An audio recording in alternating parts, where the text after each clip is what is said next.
പ്രമേഹം ഒരു തീരാവിഷമമായി ബുദ്ധിമുട്ടുന്നവർക്ക് ഒരു ആശ്വാസ കേന്ദ്രമാണ് നെല്ലുവായ് എറൈസ് ആശുപത്രി.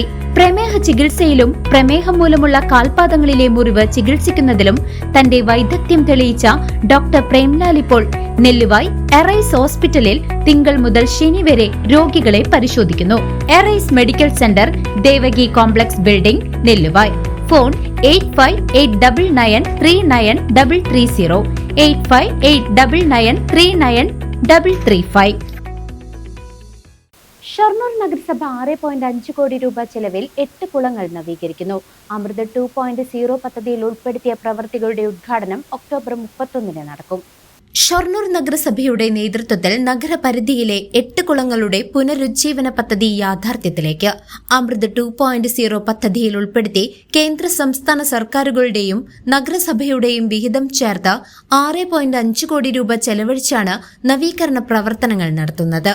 കുളഞ്ചേരി കുളം, അന്തിമഹാകാളൻ കുളം, നരസിംഹമൂർത്തി കുളം ഉൾപ്പെടെയുള്ള 8 കുളങ്ങളാണ് പദ്ധതിയിൽ ഉൾപ്പെടുത്തിയിരിക്കുന്നത്. നിർമ്മാണ പ്രവൃത്തികളുടെ ഉദ്ഘാടനം ഒക്ടോബർ 31 രാവിലെ 10 മണിക്ക് അന്തിമഹാകാളൻ ചിറ പരിസരത്ത് വെച്ച് പി മമ്മിക്കുട്ടി MLA നിർവഹിക്കുമെന്ന് ചെയർമാൻ MK ജയപ്രകാശ് അറിയിച്ചു. ഷൊർണൂർ നഗരസഭയിൽ മറ്റൊരു പദ്ധതി കൂടി യാഥാർത്ഥ്യമാവുകയാണ്.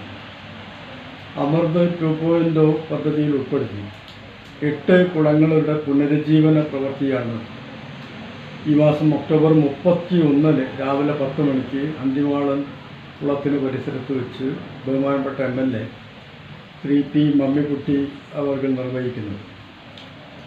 നമ്മുടെ ജലസ്രോതസ്സുകളെ സംരക്ഷിക്കുക എന്ന ലക്ഷ്യം വെച്ചുകൊണ്ടാണ് ഈ പദ്ധതി നാം യാഥാർത്ഥ്യമാക്കുന്നത്.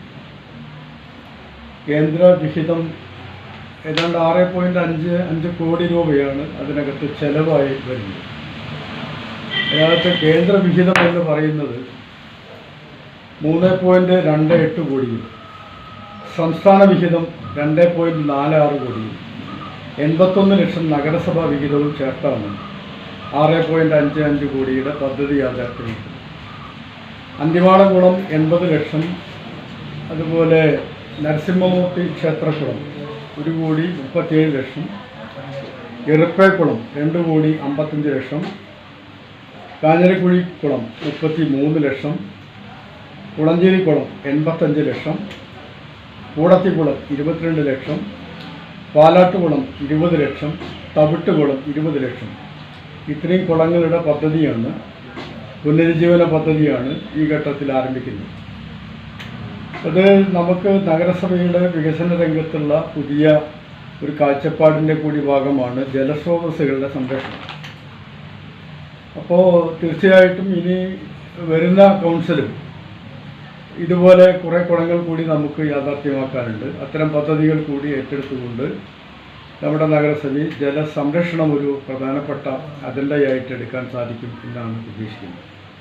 News desk CCV.